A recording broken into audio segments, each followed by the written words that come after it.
Welcome everyone. Thanks for joining us at the event where we're posing the question, has the gas industry captured Western Australia? I'm Mark Ogge, Principal Advisor of Climate and Energy at the Australia Institute, and I'd like to just start by acknowledging the Whadjuk people of the Noongar Nation on whose lands we're meeting, and pay my respects to their elders past and present, and extend that respect to Aboriginal and Torres Strait Islanders present tonight. So it's great that we've got Konrad tonight. I'll introduce Konrad in a moment, but before I do, I'd just like to thank everybody for coming along, because we really value the support that we get from people for the Australia Institute and the work we do. We wouldn't be able to do it without you guys, and I think the Australia Institute's work is important for the public debate.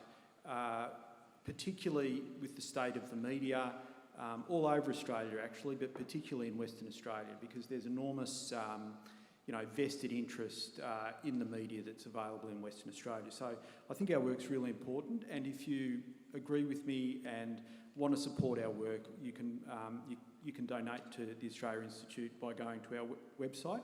And so all of our work is funded by philanthropy, and that's from philanthropic trusts, so wealthy people who have some money who want to donate it to the Australia Institute, who support our work. But we also have a lot of mum and dad supporters who kick in, maybe $50 a month, that kind of thing. We've got thousands of them, and without those people, we wouldn't be able to do the work we do. So we appreciate it enormously, and all of the people who fund us, because we're an NGO, we don't sell gas or anything like that. So we rely on philanthropy. So all the money and all the people who support us, I think, share our values that we want a fairer Australia, and we want good climate and energy policies, and to look after the environment and people. So that'd be great if people would like to support us. So we're very... I'm going to say a few words before I ask Konrad up on stage. Now, I know most of you have come to see Konrad because he's a bit of a star, but you're going to have to listen to me for 10 minutes first. So just letting you know that. And but Konrad is the straight-talking founder of Punter's Politics, and I think his work is so great because he breaks down, complicated issues where there's a lot of, detail, and he breaks it down into the fundamentals and really communicates it clearly and with wit in a way that that's accessible to everybody. He's a former economics teacher turned political commentator. He's built a following of hundreds of thousands of people.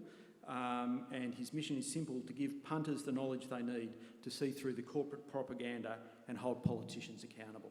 So I'll get Konrad up here shortly. So if Western Australia was a country, it would be the third biggest gas exporter in the world after Qatar and the US. So Western Australia exports a lot of gas, right? Well, that's not entirely true, because the greatest trick of the gas industry is to make us think that we're the ones exporting the gas. So if Australia and Western Australia export vast quantities of gas, and that gas gets sold for gazillions of dollars, then we must be getting rich, right? So I hate to break it to you, but when you get vast quantities of gas and give it to foreign-owned oil and gas giants for free, and they sell it overseas, they're the ones getting rich, not us. And that's exactly what's happening. The second I should say on this, so what this chart shows, it just shows the level of foreign ownership of gas export corporations in Western Australia, so it's by capacity. And the blue is foreign owned, and the orange is unknown because that information's fairly opaque, so we don't know exactly how much of Woodside is foreign owned. We know a lot of it's owned by American interests. The other great trick of the gas industry is to make us believe that their interests are our interests, that what's good for Exxon, Chevron, Woodside and all the rest of them is good for us, good for Western Australians and Australians. So and to me this billboard of Woodside's, which I've altered a bit, is, you know, it's absolutely emblematic of that trick they play on us to make us feel like our interests and their interests are aligned. But let's take a look at that and take a step back and just think that through, right? So just think in terms of thinking through what the gas industry wants and what we want. So we want plentiful gas. We want enough gas for you know, that we need for electricity and industry and households and all the things that we use gas for.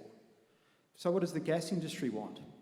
Well, the gas industry want to export as much gas as possible, right? And gas they export is gas that we don't use. And it's all gas that belongs to us, whether as Australians or Western Australians.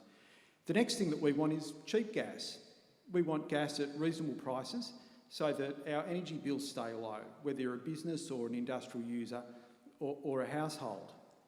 But the gas industry's interest as a business is to charge us as much as possible for the gas that they sell to us, right? Because we've given them the rights to extract it, and the only way we can get it is by buying it off them.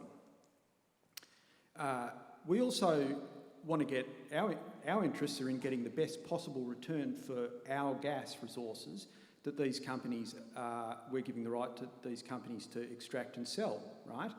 So, you know, it's like if you were selling your house. You don't want to give it away. You don't want to give it away at a bargain price. You want to get the best possible price. But their interest is paying as little as possible for the gas, as little as possible tax and as little as possible royalties and all the rest of it, right? We also, you know, the gas industry has potential to cause a lot of damage and actually does cause a lot of damage. So oil spills at one end, but there's all sorts of risks to health and the environment, both marine and on land, and our cultural heritage, as we've seen with Murujuga, right? So our interests as Australians and Western Australians is to not have those negative impacts of the gas industry. But the gas industry's interest is to have as few regulations as possible, right? They don't, you know, they're always talking about cutting green tape. That's what it means, cutting the regulations that protect Western Australia from industrial gas projects. So let's have a look and see how all that's going. You know, are our politicians making decisions in our interests or in the interests of the gas industry? So starting by where all the gas is going. So the big column here is the amount of gas exported in 2022, which is not the most recent figures, but fairly recent figures. And so that's about 80% of gas produced, processed in Western Australia. And the next biggest gas use is the gas used processing the gas for export. Now this is really interesting, isn't it? Because Chevron and Shell and Woodside and all the rest of them, and our politicians, when they're trying to justify big new gas export projects, all they talk about is keeping the lights on in Western Australia and having enough gas for industry. So that's the amount of gas we use for keeping the lights on in Western Australia, and that's less than half the amount of gas that they use just processing that gas for export. So the justification they use pretty much all the time is just utter nonsense. It's laughable. And it's amazing that it's just not highlighted in that you know, they can make these claims and the media just doesn't even question them. I mean, it's just astonishing, particularly in Western Australia. 73% of the gas that's exported from Western Australia, the federal government gives them for free. Royalties are the charge for gas. So just like a builder has to buy building materials and they pay for those building materials, when a gas industry exports gas, they should pay royalties to the government on behalf of us because we're the owners of the gas, right? But 73% of the gas that's exported, the federal government gives them for free. That's gas in offshore waters. The rest of it is largely from some depleting gas fields in the Northwest Shelf that are quickly running out and being replaced by royalty-free gas. To date, this was, according to Australian Treasury, in the 23-24 budget, so this was May 23-24, they told us, and this wasn't publicly available information before because it's not, you couldn't find that out from data, they told us that not a single LNG project had ever paid petroleum resource rent tax. Right? This is a tax designed to get a better share for when these companies make super profits for Australians, so we get a better share for our resources. It's been there for 40 years, designed specifically for the oil and gas industry, and none of them have ever paid it. Even during the Ukraine war, where gas prices went absolutely through the roof and these companies made somewhere between $20 and $40 billion in windfall profits. Even when they, on the odd occasion, they do pay royalties, like Chevron pays some royalties on the oil they extract from Barrow Island over the last 40 years, which has destroyed, well, which has caused very severe environmental consequences for Barrow Island. Well, the federal government is going to give them half of that back, $500 million back to pay for the cleanup, right? So on the odd occasion they pay royalties, they often get a lot of them back.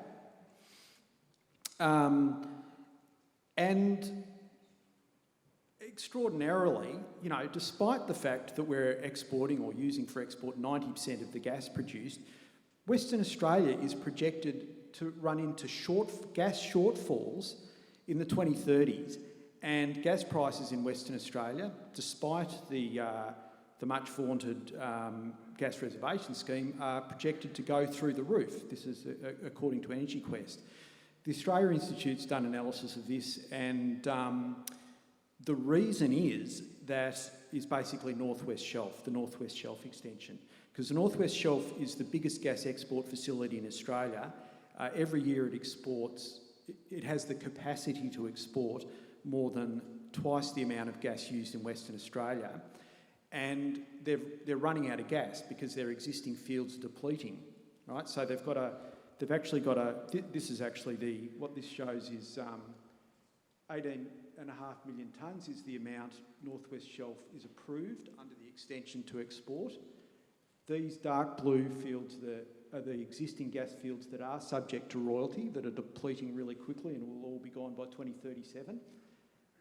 This big one is the Browse gas project that they're hoping to use to fill it. And this grey one is the Waitsia onshore project from the Perth Basin. And all this black area is gas that they've got no idea where it's coming from. But they've got a massive incentive to fill that with gas, so they're being allowed to buy it from anybody who will sell them the gas. And so there's going to be enormous pressure to export gas from Western Australia's domestic gas reserves. And in fact, it's already happened because the government caved into pressure from Beach Energy and Woodside to allow the export of this Waitsia gas, this onshore Waitsia gas, right, which is a drop in the bucket for Northwest Shelf, but it's equivalent to about 20% of the gas consumed in Western Australia. And what that's done is it's exposed the domestic market to global gas prices, and it will put huge pressure on the domestic gas market and drive up gas prices in Western Australia. I'm not from Western Australia, so I'm really interested in what all of you have got to say about whether Western Australia has been captured by the gas industry. But I was kind of curious when I saw that the Premier had gone over to Japan to sell Western Australia's gas, as reported here in the West Australian. So the really odd thing to me about this is that he's gone over to encourage Japan to buy more gas from Western Australia, but Western Australia won't get any royalties from that gas. So Western Australia currently gets some royalties from the quickly depleting Northwest Shelf gas fields, but all the new ones coming on, like Browse and Scarborough, some of the gas, actually, some of the gas, if it comes from Browse, will pay royalties because there's a bit in state waters, but the vast bulk of it is in Commonwealth waters and will be royalty-free gas, and all of Scarborough is royalty-free gas.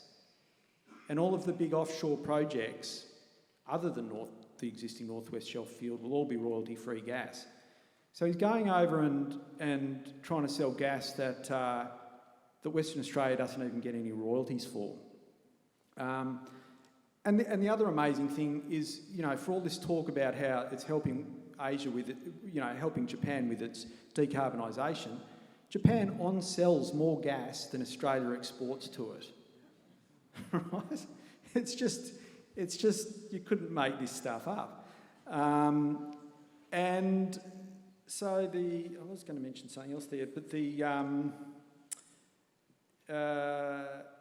just talking about, another justification they give is it will create jobs. Well, the gas industry is a tiny employer in Western Australia. It employs about a bit over 1% of the workforce. That's including LNG. And even if you... and it's one of the least employment-intensive industries, so if you want to support jobs, it's probably, supporting any other industry would be more effective in creating jobs. And even if you did increase export, it doesn't necessarily increase the amount of jobs because it just means more gas is flowing through the pipelines and through the processing plants, which have a set amount of staff anyway, right? So it's just not clear to me why the Premier is so keen on that. Which brings me to the point of what does WA get out of the gas industry? So, you would think, given that gas is such a big deal in WA and the Premier is flying off to Japan to try and sell more of it, that the budget would be awash with gas royalties. Well, the gas royalties make up about 1.5% of WA's budget, or they did a couple of years ago, and they're actually dropping off a cliff. So by 2028, they're expected to drop to about 1/6 of that.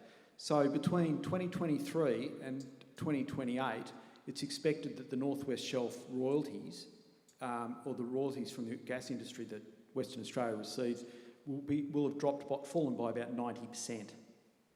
So just absolutely tiny. And what I've compared here is just that's revenue from the state budget, that's motor vehicle registration, and that's petroleum royalties, including Northwest Shelf. So Western Australian drivers pay more in petroleum royalties, a lot more in petroleum royalties than the gas industry contributes in royalties to the budget. So we're at the Western Australian Museum tonight, and Woodside, and I think Konrad will talk a bit about this, but Woodside don't just, not Woodside, the gas industry in general doesn't just it's not just focused on influencing government. It wants social licence, so it spends a lot of money, and particularly on scientific institutions, right? And so, I love this promotion because I think it's one of the great satirical pieces of all time because, Woodside sponsoring Science Week with a focus on marine science and the image of people, looking at a coral reef. This is a company that throws explosives into the water into the ocean when it's exploring for gas and kills wildlife, kills marine life. It's just extraordinary. On top of that, Woodside, this is a museum, right? So cultural heritage is important. The acid gas emissions from Woodside's Northwest Shelf project are slowly destroying the Murujuga rock art, which is now World Heritage listed and is about 4 times the age of the pyramids and twice as old as the Laswa caves, and one of the most important and beautiful pieces of cultural heritage and artwork in Australia, but also the world. And somehow Woodside have been allowed to build 2 LNG plants right next to this stuff, and they're allowed to spend another 50 years producing acid gas emissions that are corroding the rock art. Also, the Woodside as one of the biggest fossil fuel exporters in Australia, so they're contributing more than virtually any other country in Australia to carbon emissions, which is heating the planet and causing coral bleaching and ocean acidification, which is killing our reefs. And this chart is some analysis that we did comparing the emissions from Australia's coal power plants annually to the emissions from just the expansion. So that's from Woodside's Northwest Shelf extension, and that's from the Scarborough gas field. So just the expansion of their Burrup Hub operations is going to have more emissions than all of Australia's coal power stations combined annually. Finally, I just thought I'd spend a couple of minutes talking about just the very cosy relationship a lot of our elected representatives have with the gas industry. So it's amazing how many people leave politics and then get jobs immediately afterwards in the gas industry. Often people who have had made decisions that will impact how much money the gas industry makes. I'm not suggesting any wrongdoing on behalf of these people, but I think it's worth, it points to the very kind of cosy relations between the gas industry and some of these people. So former Labor Energy Minister Martin Ferguson left his job and went straight to a job with APPIA, the gas industry lobby. Ian Macfarlane, I think he was the next Australian Resources and Energy Minister.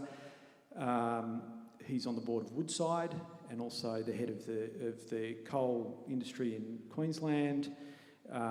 Gary Gray, who worked for Woodside before he became Resources Minister, then went into a job working with MinRes, a gas company over here.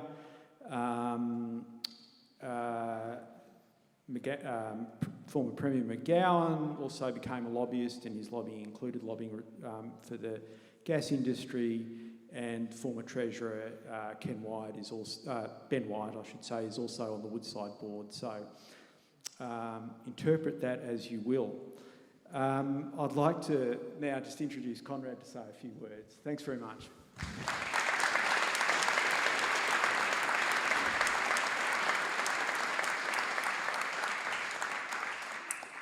Are we feeling nice and outraged at the moment? I'm just sitting there seething. I've seen these graphs before, but they're bigger than I remember. And I think I'm just here I'm just connecting dots. I'm just regular punters like you. I'm seeing some good data represented that essentially summarises the gas we own is being given away for free to countries that on-sell it for more money. Taxation, checkered histories at best. We're not getting royalties for it. Driving up your local gas prices.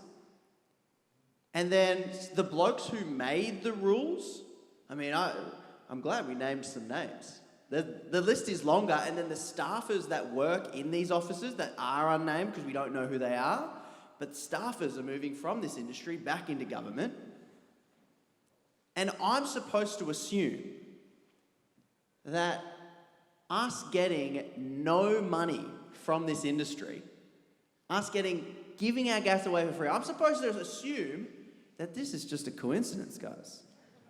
Because I would never impugn corruption, because this is legal. It's fine. It's just from where I'm sitting and where I stand, and maybe where you sit as well, we seem to be getting a little bit stiffed by this industry. And I like to just quickly remind everyone, if WA, we're the third largest gas exporter in the world. So Qatar's beating us. That's unfortunate. Do you know how much tax Qatari citizens pay? Nothing. They're businesses. If they're Qatari owned, they don't own any taxes. Now, we could do whatever we bloody wanted. We could not have taxes. We could have a sovereign wealth fund like Norway, $3 trillion, etc., etc. But I'm supposed to believe that the question, is WA captured by the gas industry?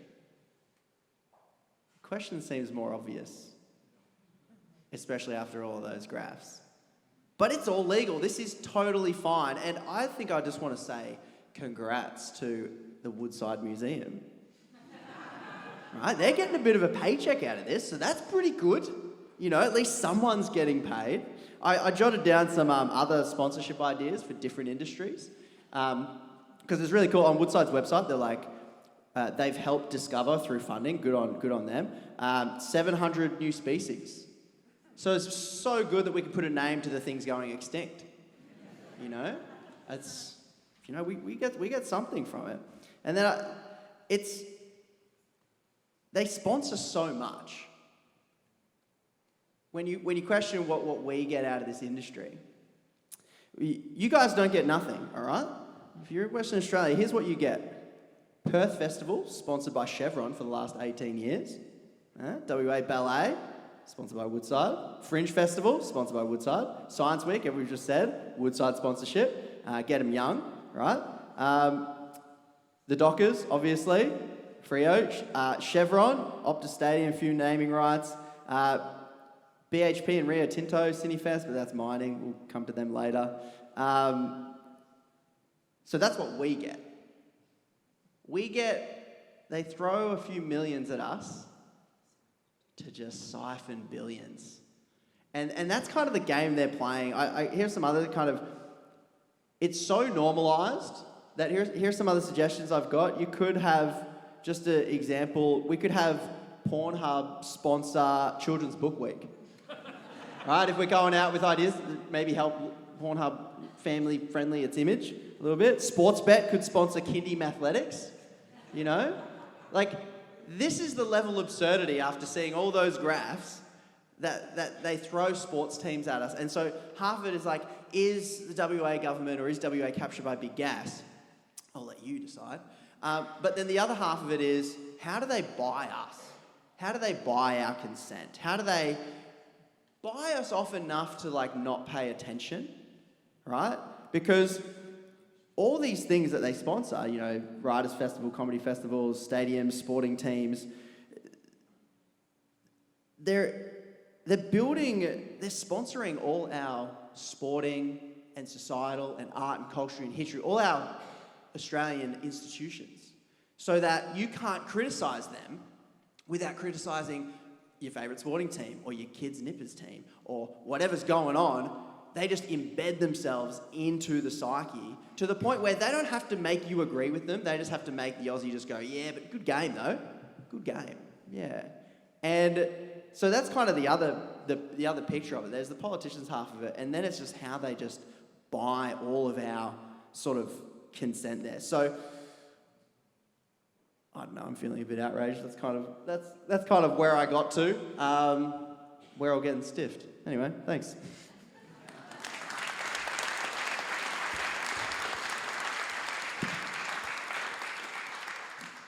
So, as I said, neither Konrad or I are from Western Australia, so we'd love to hear from all of you. Your thoughts on it? Are there any examples you think, or of you know, capture of Western Australia? Sorry, gas industry capture of Western Australia, or are we wrong, or are we right? But that's a great thing. So we'd love to get opinions, and we can Konrad and I can comment. Give some responses. So, yeah, does anybody want to ask a question? Hello, thank you for joining us. My name's Naomi. My work is in public health and my studies are in public health. But prior to that, I worked in marketing for companies that contracted to oil and gas. And I was living overseas on a scholarship the other year, and when coming back to Australia and coming back to Perth, was looking for a job. And while the employment data shows obviously that there are other jobs and there are other industries that are greater populated by Western Australian workers, there are also a lot of businesses within those other industries that contract to oil and gas and that rely on oil and gas. So that employment data I've always been a bit with, because it's not an accurate picture. And I find that we lack diversity in what is available in WA for work. And I mean, that's, for lots of areas, it's an entirely different conversation, but I don't think it's so much that the people of Western Australia don't understand the impact that oil and gas has and don't understand that there are other options, broadly speaking. It's that we don't really have that many other options a lot of the time, and lots of the work relies on oil and gas and with those sponsorships. And so I guess what can we do about that? Do you have any, I guess, suggestions from the outside looking in? What's something that the people of Western Australia can do about this when we don't necessarily always have that choice? Yeah. So in terms of the, I'll just start with the employment numbers. So what you're talking about there, is often referred to as indirect jobs. So somebody from the gas industry, the gas industry buys a truck, or the gas industry buys a ute, or some materials, gas industry workers go out to dinner and all the rest of it, right? So the figures I was referring to are oil and gas extraction, which includes all the people employed in LNG and all the people who are on the rigs and all the rest of it, right? But yeah, there's flow-on jobs to other industries. But there's also flow-on jobs from every other industry in Western Australia as well. So nurses, for instance, work in hospitals that need to be built. Hospitals buy medical equipment that needs to be supplied. Nurses go out and have dinner sometimes, and that creates jobs in restaurants and all the rest of it. And in fact, so all of these industries are interconnected in some ways. But for instance, the health industry employs, I haven't got the figures in front of me, but it's something like 20 times more people in the oil and gas industry.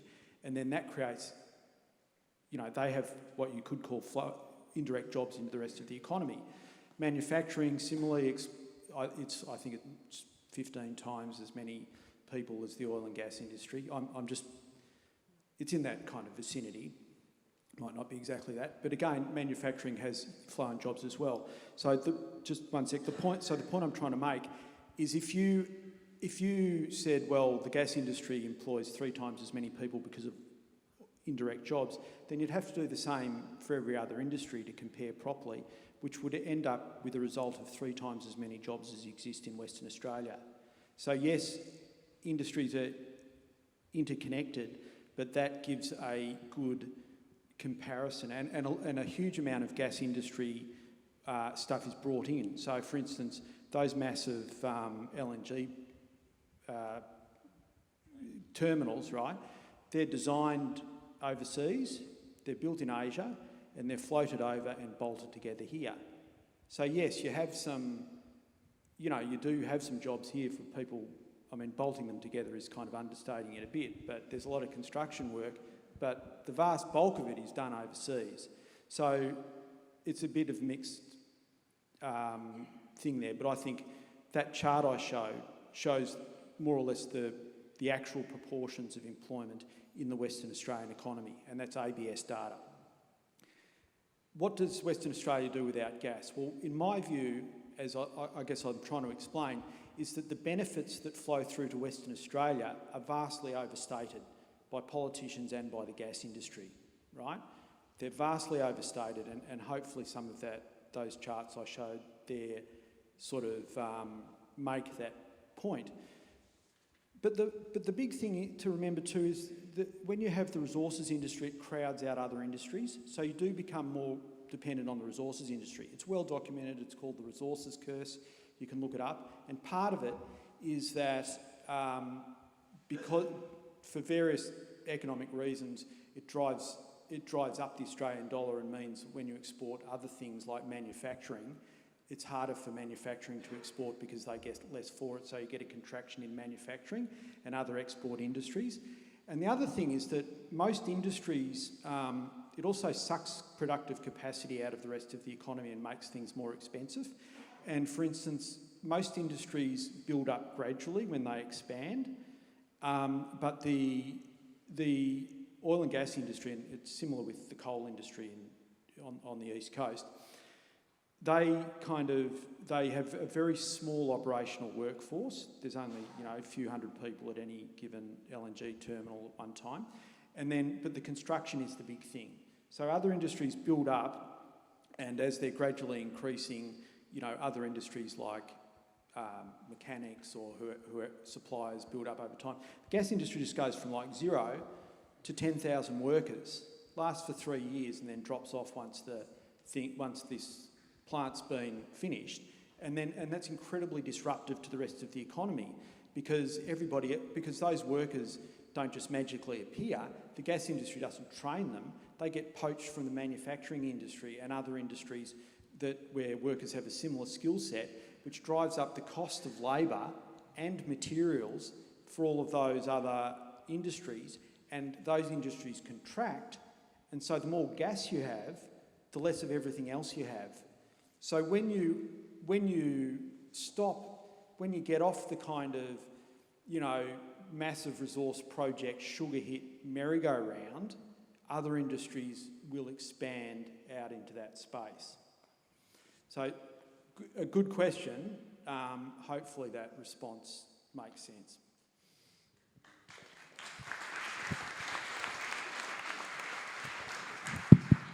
Look, I think just want to highlight another aspect of captured state phenomenon, which is captured science. An excellent example of that, of course, is the recent Murujuga Rock Art Monitoring Project report, which Murray Watt and the state government and others have been saying is the best thing since sliced bread, when 3 of the actual scientists working on the report have, really, I think, undermined the whole credibility of it, and clearly the summary saying that there's no evidence of acid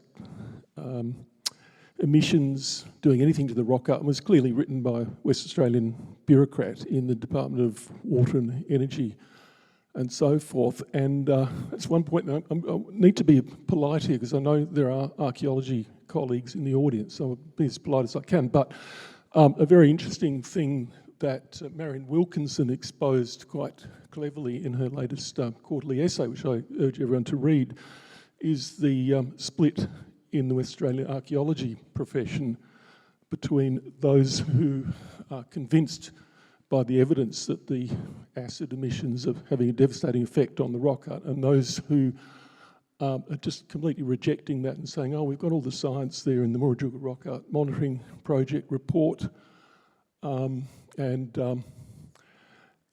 That's right, industry and heritage can coexist together on the Burrup. So that's the worth a look at, the quarterly essay. Yeah, I'll just comment briefly on that. I'm sort of generally aware of the debate and the criticisms of the MRAMP report. We've done work, like it's a bit of a theme in our work, the impact of funding by fossil fuel companies on science. So people might not be aware, but the gas industry has little bodies in all of our major universities that are funded by the gas industry to look at the impacts of gas, like fugitive emissions and social impacts and environmental impacts and all the rest of it. So they're funding heaps of this research, and we would never allow, and actually that MRAMP report is funded by Woodside, at least to some extent. We would never allow the tobacco industry to fund reports, or we wouldn't take a report seriously that was funded by the tobacco industry to look into the health impacts of smoking, or the asbestos industry looking into the health impacts of asbestos. So why the hell do we not separate research into these kind of important public policy issues from gas industry funding and gas industry participation? I think it's a real integrity issue.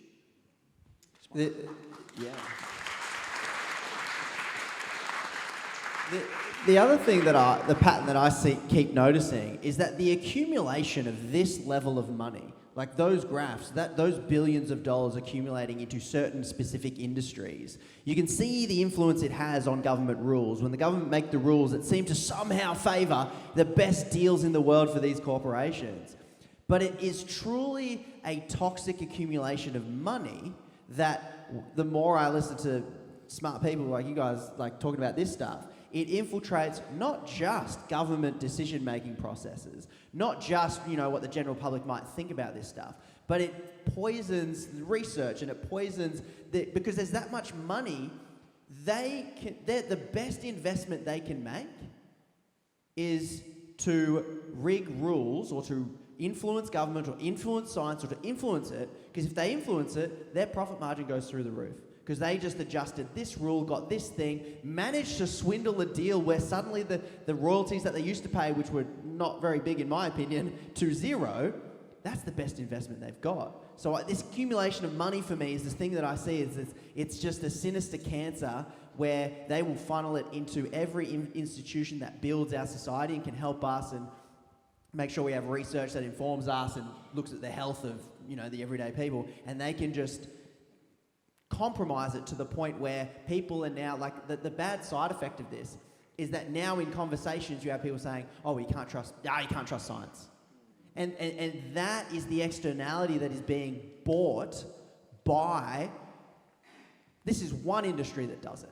We clearly know, like, tobacco had a good crack at it and probably still going. Gambling, same thing. Like, these industries are eroding our trust in our public institutions to the point where dialogue becomes even harder with just regular people trying to understand it as well. So that's just sort of where my mind goes on that.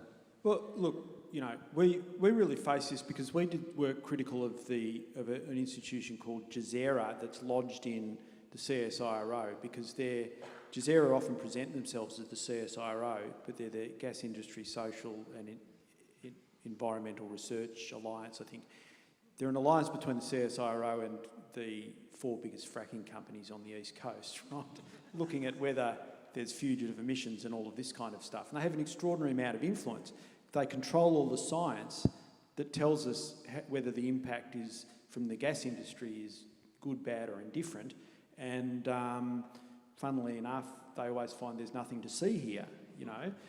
But we're worried about criticising them because we don't want to, you know, undermine the CSIRO. But it's a you know, in my view, it's just a corrupting influence on the scientific community. And I don't want to have too much of a go at the WA Museum here, because you've been kind enough to host us. And, yeah, thanks and so we much. love it. We actually love the institution. But, you know, and, you know, governments starve these institutions, including the CSIRO, and I suspect Museum WA, which are great institutions, don't fund them enough, right? So they turn to these corporate sponsorships. But you've got to ask yourself the question, do Woodside fund Science Week because they love fish? I mean, does anyone believe that? Does anyone believe that? Like, you know, these are people who throw explosives in the water all the time that kill marine life, right? It's clear what we've got to do to protect marine life. Stop doing stuff like that.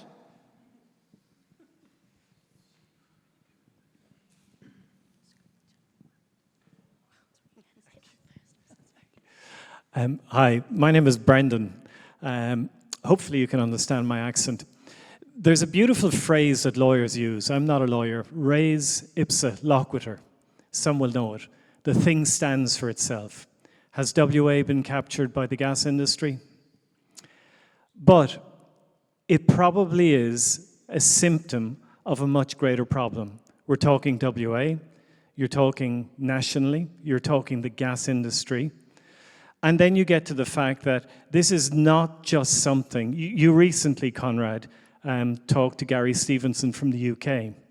And given where I come from, Ireland, desperately poor country when I was born, and it became the Celtic Tiger eventually, fell apart, but don't mind that. The way it actually got its act together was the 3 major segments of society, government, business, and labour, got together in a room and said, lads, we're fucked. If we don't do something, we're actually going nowhere. So here we are in time terms, 35 years later, corporate capture has got politicians. Why hasn't the labour movement actually made some moves? So that's first part of the question to both of you, gents. And you can't answer it, but it's just to open it up. The second part is, well, what can the rest of us do about it? Is there someplace we can go, that you can advise us, that you can point us, other than YouTube, which is fucking brilliant, but it wastes an enormous amount of my time. You know, talk about outrage. I'm outraged daily when I actually hear the stuff that's going on. And so those two parts. And then just to actually finish, free Palestine, save Gaza. Thanks, gents.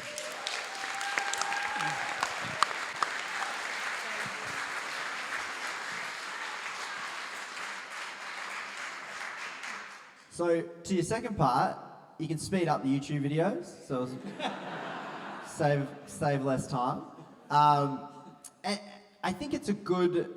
I like getting international perspectives. Like you look at, I'm always looking at the UK, its politics, and just seeing patterns emerge. And Gary Stevenson's, Gary Economics, he's dead right. He's bang on. There is an accumulation of wealth that's happening. Governments are selling off all their assets, so they're getting broke. And from my layman's, not economist understanding of it, if we don't own the assets, we rent them. And when we rent them, we pay premium for them. And all the money flows straight to the top through the ownership of the assets and everything like that. And I think, for me, what I see is Australia isn't as far gone as we think. I see a few key mechanisms that can arrest the fall that we're seeing towards wealth inequality, towards greater disparity. And there is an accumulation of wealth that is accelerating. But the reason why I keep hammering transparency in politics, because I think politicians...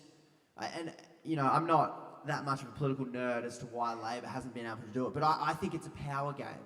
I think when it comes out that the Albanese government is the most secretive government in the last 20 years or whatever the stat is, and here's Albo saying we need more transparency, I'm here, we need to be able to trust our politicians, and he gets into power, he's like, but not yet. Just not yet. And I think that's the power game that goes in there, and I'm all for the competition that the Australian democratic system has built within it. We have preferential voting. This is something, when I look at the US, I'm like, oh, you're screwed. But the fact that we can number 1 to 6, 1 to whatever, I think that's a huge game changer, and I think that is the pathway through which it happens. There is independent politicians challenging it, and the narrative, like, like, there are... Like, how close some of these politicians came. Like, look at what happened to the Liberal Party. It got smoked because Australians went, no thanks. And now we went, okay, Labor Party, they've got all the license in the world to do whatever they want. And they want power more than they want to change anything. But we have the option, once again, the primary vote is slipping. So I'm optimistic in that hope as to how this slowly occurs. And it occurs with, to be honest, how did I amass over 500,000 followership within a year is because people like you, as trivial as people go, oh, liking and stuff on social media, watching you, does nothing. The fact that blokes like Gary's Economics and myself are like continually doing our bit to add to Murdoch's, like there's Rupert Murdoch's story, but now there's another story happening because you guys are the ones sharing it and liking it, showing it to your kids, being like, this is your future, you should care about this. The amount of mums that come up to me and go, I sent you to my son. He's watching videos now, and that's fantastic because there are little loopholes we're cracking through, and social media is one of them, and I see pathways, but it's still a bloody long shot, and the mountain of cash on the other side is growing at a scary rate. But I'm hopeful. Yeah, I'll be very brief so people can ask questions, but yeah, I mean, I think the voting thing is super important because, you know, and we've got some fabulous independents federally who are really onto these issues and championing, you know, the environment and integrity and transparency and all of those kinds of things. And the Greens, you know, the Greens have weathered a massive sort of assault from the Murdoch media for like ever since they started, you know. But I think they've got the balance of power in the Senate federally, and there's a huge influx of Greens into Western Australia recently, and you know, they're great people, and I know Kate came incredibly close in Fremantle. So, you know, the major parties, I mean, look, the industry targets the major parties, don't they? You know? And I said I wouldn't go on, but now I'm just about to. So, I'll try and be really brief. But you know, people say, like, I always think, how does it happen that the gas industry and other industries, because as this gentleman was saying, like, it's a broader problem. It's a kind of a corporate takeover of our politics, basically. How does it happen? And I see it as a structural imbalance, because put yourself in the shoes of a politician, right? It's really hard to get pre-selected by a party. It's really hard to win your seat. It's really hard getting up through the ranks of your party in government. And then finally you get a ministry, right? And then you're thrown into this thing where you really don't understand how it all works. And your hair's on fire the whole time. And you know, you're sort of trying to survive. So I kind of see a lot of our elected representatives as kind of just in a state of desperation a lot of the time. And looking for a sweet gig after office. Like, but on the other hand, the gas industry, they've got unlimited resources. They've got big office buildings full of people sitting around trying to figure out how to get that person whose hair's on fire to do what they want. And they've figured out how to do it, unsurprisingly. And so over the years, they've figured it out, and they just know how to get our elected representatives to do what they want through a mixture of persuasion, lobbying their departments, lobbying, you know, taking over the science to have influence, you know, to sort of take over the information environment that politicians work in, take over the media. You know, there's big gas interests in the media in Western Australia. You know, they've covered all the bases, and it's very hard for our political institutions, for ordinary people who go into politics, to be resilient to that. And full credit to the ones that are, and then there's obviously some that are quite happy to go with the flow. But, you know, but like, I think we have to understand that there is this structural imbalance that has enabled the gas industry and other corporate interests like gambling and, you know, and a whole lot of other corporate interests to kind of capture our democracy. Hello. So just building on everyone else's very astute points, I thought that in terms of my experience working as a lawyer and in and around politics, I think one of the biggest things that Australians all have is a fantastic level of education and empathy for one another.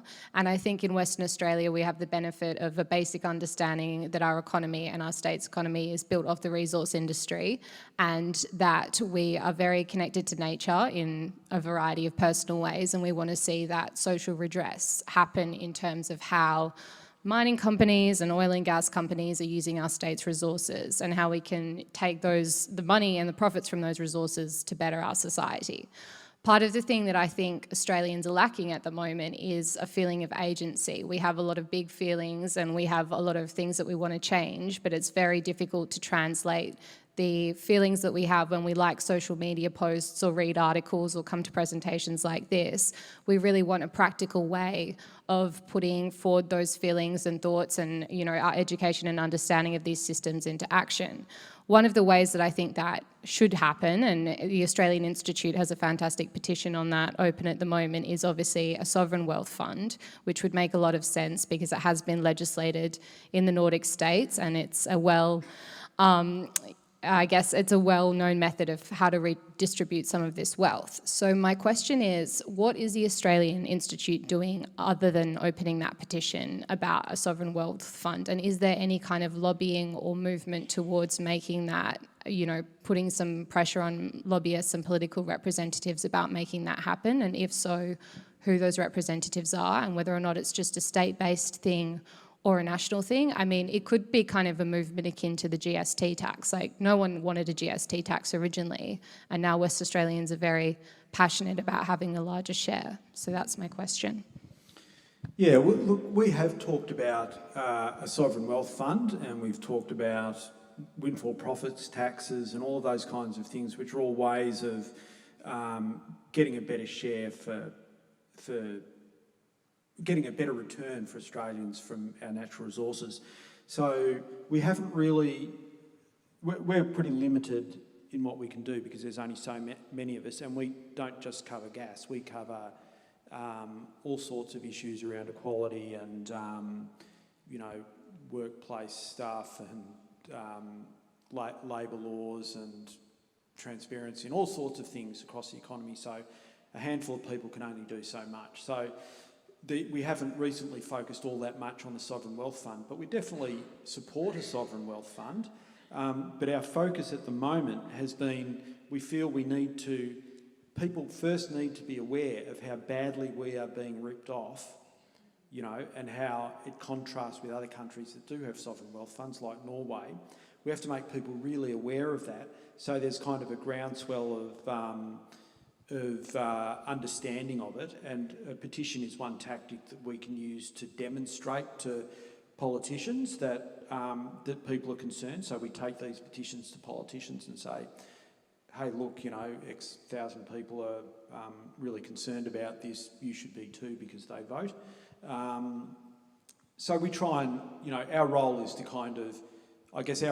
build public awareness, but we don't campaign per se.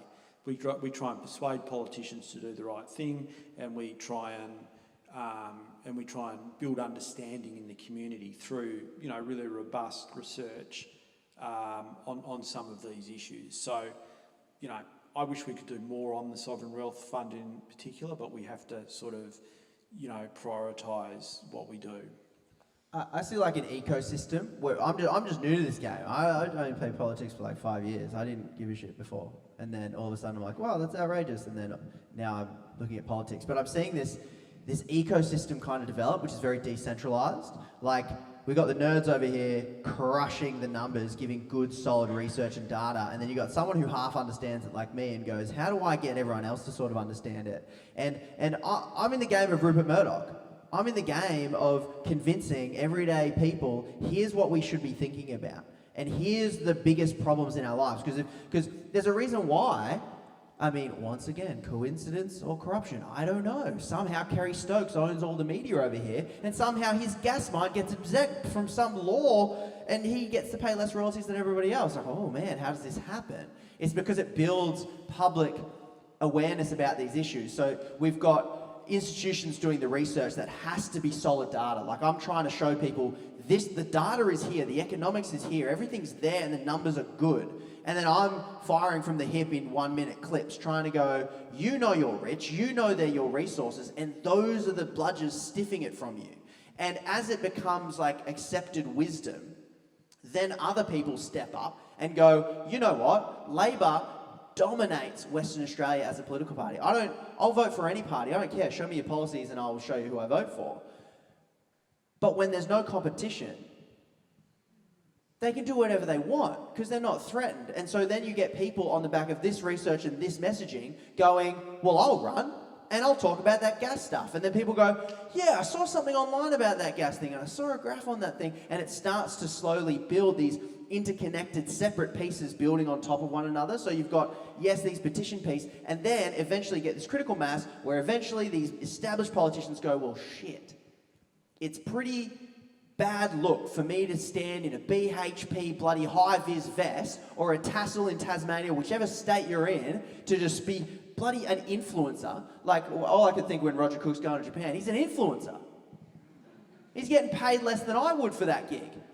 I could have charged 50 grand to go over there and sell a product that I don't even have a stake in much, right? So I think to your question, I'm seeing an ecosystem build, and there's lots of pieces, and I think I'm hoping people can find where they fit within that system. I'm not someone to run for politics, but I'm bloody glad there are people out there going, nah, I'll throw my hat in.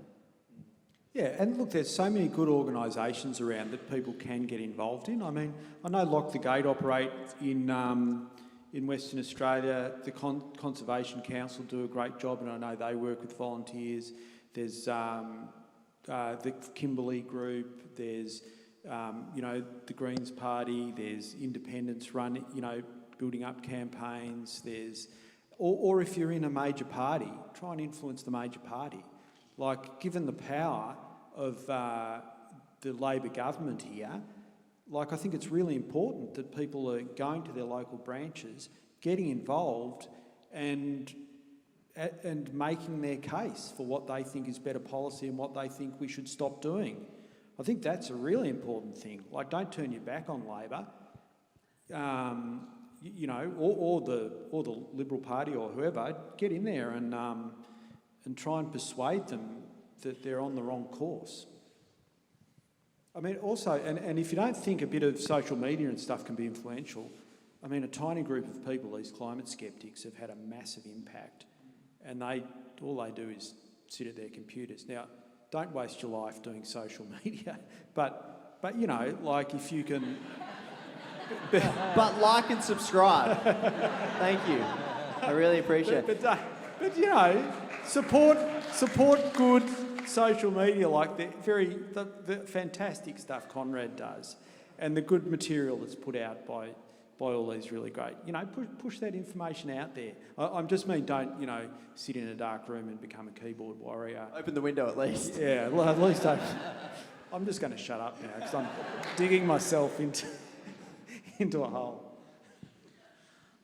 Hi, my name is Janet Holmes-Court, and I'm so infuriated by the lack of income that we earn in Western Australia from the sale of what I see as our resources. And the word suckers comes to mind, because we really have been suckers on in this issue. And when you talk about the issue of Woodside and other companies funding scientific research, if we had a proper system where royalties were paid, where proper taxes were paid, universities could be properly funded and they could do their research. And the other thing I just want to... it is my great privilege to chair the board of a sister organisation to this, which is the Art Gallery of Western Australia, which is 100 metres over the road. And the board, we decided as a board that we would not accept sponsorship from Woodside. And what's really interesting is we have now raised more money from philanthropists than we ever have in the past. And I don't say we go to people and say, we don't accept money from Woodside, so will you support us? But the word does get out, and it has been revelatory that not accepting funding from Woodside, which people would throw up their hands in horror and think, oh my God, you've got to get money from those people, it hasn't been a problem for us. And I think there are many people who will say, well, we'll support those organisations who have chosen not to accept support from oil and gas and other companies. I'd just like to let it be known that I also don't take money from Woodside, so if anyone's feeling, just thought You take a bit from Chevron though, don't you? Listen, I don't, if... Guy's got to eat. Yeah, someone's got to get paid out of this thing. No, really commendable, Janet. I mean, that's really great to hear. And yeah, I think when you make a stand on principle, you build respect, and that can have really great flow on. So that's fantastic to hear. Hi there, guys. Thanks so much for coming over. It's great to see you guys in person. You're doing a fantastic job. Just my colleague here, how he mentioned how Labor has gone all the way in with all the fossil fuel companies. I just thought I'd offer a few insights about that. I'm trying to get a meeting with my local member, who's a Labor Party person, Stuart Albury. I've been trying for quite some time. He's refused because there's so many irate people out there, so they are slamming the door on people because they check your Facebook site before they have a look at you, before they allow you in the door. I'd also like to point out that the head of the AWU, Australian Workers Union, also said that to Anthony Albanese, you've got to stare down the green extremists, meaning the people who are trying to oppose Browse. And also the current crop of Labor Party politicians who are in here, a lot of them are lawyers from the union movement. And they have got sweetheart deals with the fossil fuel companies. Things like the AWU, CMFU have got sweetheart deals with them. So this isn't something which is very often spoken about, but I think it sort of ties up with plum jobs when you're in there.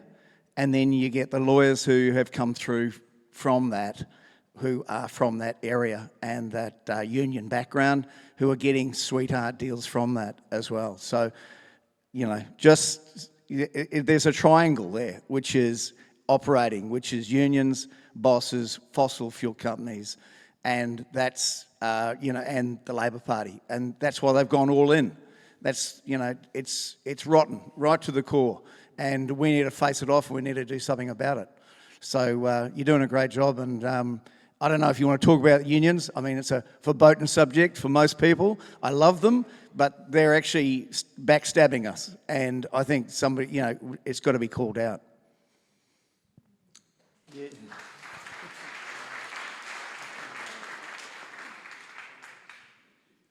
Yeah, look, I mean, unions, I mean, the AWU are the union, I think, who have the most power in relation to gas issues in Australia, and I wouldn't claim to have any particular insights.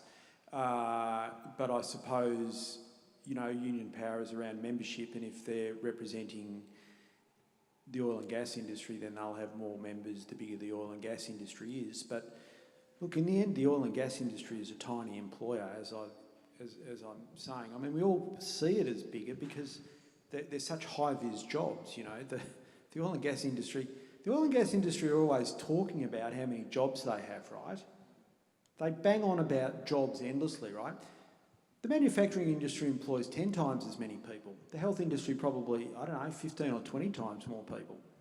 You never hear either of them talking about how many jobs they provide. But, so, I don't know, it is a concern that I don't know. I don't see that the AWU and others I think are really concerned. They want North West Shelf extension to go ahead. I just don't think that's in the national interest. I don't think it's going to create or even save many jobs. I think it's going to drive up energy prices, which will cost jobs in the manufacturing sector.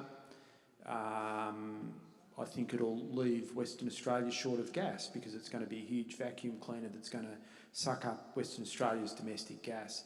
So I think it's actually not in the interests of workers in Western Australia, including their own members in the long run. So, yeah, it's kind of a bit disappointing. Hello, my name's Verity. Mine's more of a quick comment.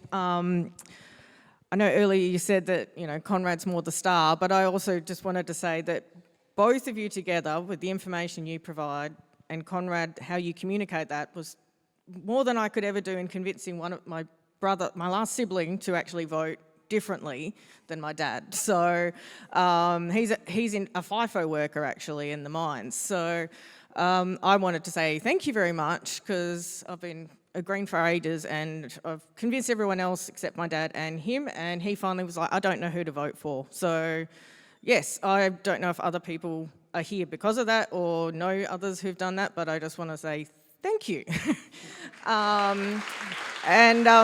that wouldn't be possible without both of, you know, the symbiotic relationship, you could call it, between the two of you. And I just wanted a quick correction about Fringe Festival. They did actually divest from Woodside, officially announced in January 2024.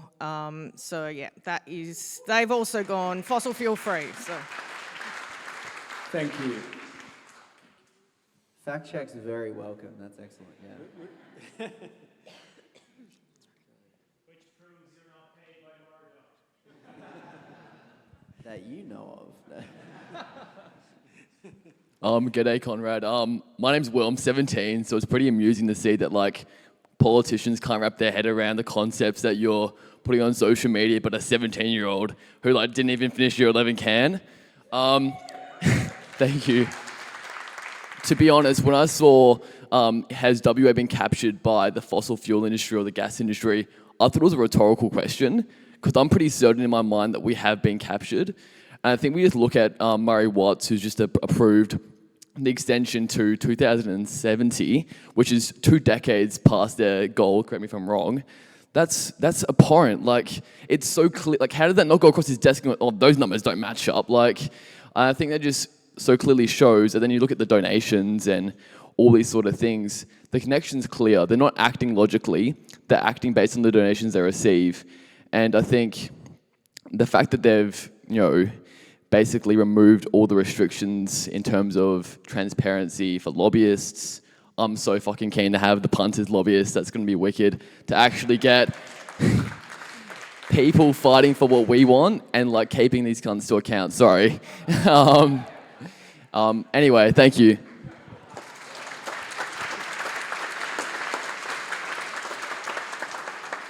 Maybe we'll have 2 more questions. Is that okay? I'm just conscious that we're probably... Yeah, thanks for that. If you were in my class, I'd say, come on, mate. He's up on the language. But since I'm not a teacher anymore, fucking sick, yeah. No, that's really good. Like, I feel sad that you have to pay attention to politics at your age. We pay politicians to do that for us. And the fact that we all have to start looking at the fine print and looking how it works and following their trajectories of what's lined up. And I think the goal of what I'm doing, the goal of what the Australian Institute is doing is we just need to keep putting these things front and centre to make it harder for politicians to hide, and you guys can see it and make your voting decisions accordingly.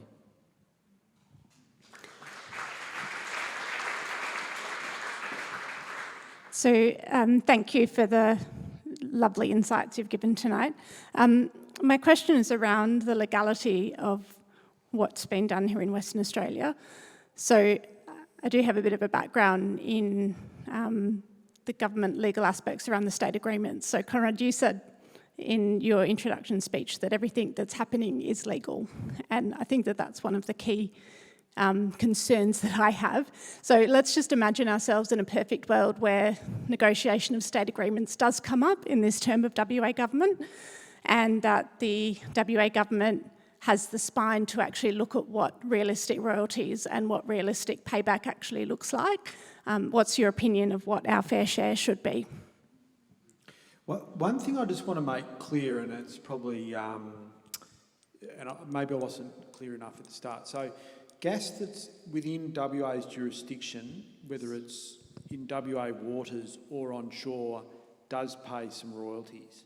Like, it's not very much at all. It's tiny, actually. The Northwest Shelf royalties have been significant, but they're dropping off and it's being replaced by royalty-free. But not gas significant next to Norway. No.